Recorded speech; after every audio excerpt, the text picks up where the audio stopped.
Professor, estamos recebendo aqui em nossos estúdios o professor de História Geral, Odair, agora eu vou tentar pronunciar o sobrenome dele, ele me corrige se eu estiver errada, Odair Hamed Abu Jamara. Quase Hamed Abu Jamara. Quase isso, eu quase acertei. Certo, está certo. Professor, muito boa tarde. Muito boa tarde, Cátia, é um prazer estar aqui com vocês na RITS. E estamos aqui para atender vocês também. Muito obrigado pelo convite.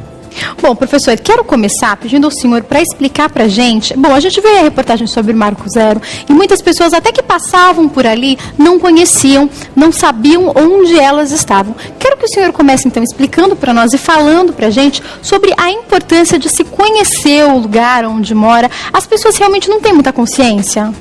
Não, realmente, como nós vimos aí na reportagem,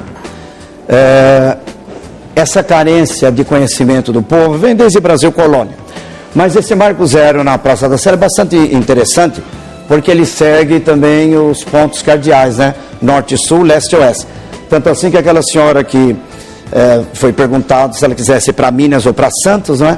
Dá a direção correta ali pelo Marco Zero. Então as pessoas agora, eu acredito que depois dessa reportagem, né, saibam mais, esse Marco Zero seria o início, o óvulo da cidade de São Paulo, o ovo, o centro, a origem da cidade de São Paulo. Ali você tem o norte, sul, leste e oeste em relação também aos pontos cardeais dentro da geografia.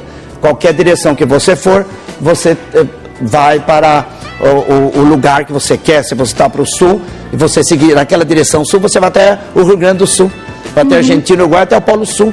E também tem uma certa relação entre a latitude e a longitude, né? Que é dentro da geografia a distância que vai em graus, a longitude é tomado paralelo 0 grau imaginário que passa em Londres para as longitudes. E das latitudes é o Equador. O Equador é o ponto zero para as latitudes. Então esse Marco Zero na cidade de São Paulo é bastante importante, porque ele é o centro, é a origem, é o marco inicial da cidade de São Paulo.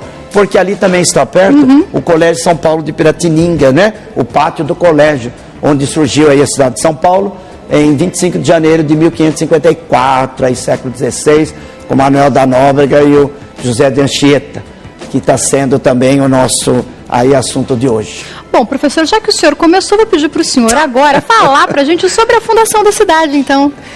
Então partindo aí do Marco Zero, onde a gente tem as direções norte, sul, leste e oeste, e os pontos intermediários seriam a Rosa dos Ventos, né? Mas os pontos cardeais são 4, norte, sul, leste e oeste, que dá aí o marco da cidade de São Paulo, ponto zero. Inclusive, partindo ainda desse ponto zero, essas direções norte, sul, leste e oeste dão os bairros da cidade de São Paulo também, né? A posição que eles estão em relação aos pontos cardeais e a situação geográfica do planeta, a situação geográfica do Brasil, a situação geográfica da cidade de São Paulo no planeta. Bom, a cidade de São Paulo, que é a comemoração no 25, né, de janeiro de 1554, muitas pessoas perguntam por que São Paulo, né? São Paulo porque dentro da liturgia da Igreja Católica Romana, 25 de janeiro é o dia da conversão do apóstolo Paulo, onde o apóstolo Paulo, que todo mundo conhece a história, naquela ida para Damasco, né, na Síria, que é a capital da Síria, Damasco, o apóstolo Paulo, dentro desta alegoria, ele cai do cavalo, até aquela visão do Senhor, né? Paulo, Paulo, Paulo, por que me persegues, né? Isso ocorreu no 25 de janeiro. E os espanhóis e portugueses davam o nome de santos, por isso a América Latina tem muito nome de santo, e o sul dos Estados Unidos também, muita influência, né, da Espanha, católica romana, Portugal também católico romano, então tudo que eles descobriam dava o nome do santo naquele dia. Então São Paulo, 25 de janeiro, é o dia da conversão do apóstolo Paulo. Ele sai do sinédrio judaico, né, do farisaísmo judaico, para o que se chama depois o cristianismo paulino, não é? Então, depois dessa visão que ele teve com o Senhor Jesus, não é? Então, foi essa conversão dele 25 de janeiro. E aí, 25 de janeiro, então, ficou sendo o dia da cidade de São Paulo, que lembra a conversão do apóstolo Paulo ao cristianismo, ou seja, ao chamado de Deus. Portanto, é um dia bastante importante para todos os cristãos de todos os credos, né? Esse 25 de São Paulo, a grandeza de São Paulo também bate com a grandeza do apóstolo Paulo, né? Com as suas cartas, suas epístolas, né? Por isso mostra, é impressionante, né? A associação espiritual, né? Com a associação material da grandeza da cidade de São Paulo e a grandeza do apóstolo Paulo. Bom, a cidade de São Paulo, ela falou em fundação do Estado de São Paulo, 25 de janeiro de 1554, início da colonização do Brasil, Brasil dividido em capitanias hereditárias, o segundo governador geral aí, Duarte da Costa, né? Então, com Duarte da Costa que vem José de Anchieta e o padre Manuel da Nóbrega.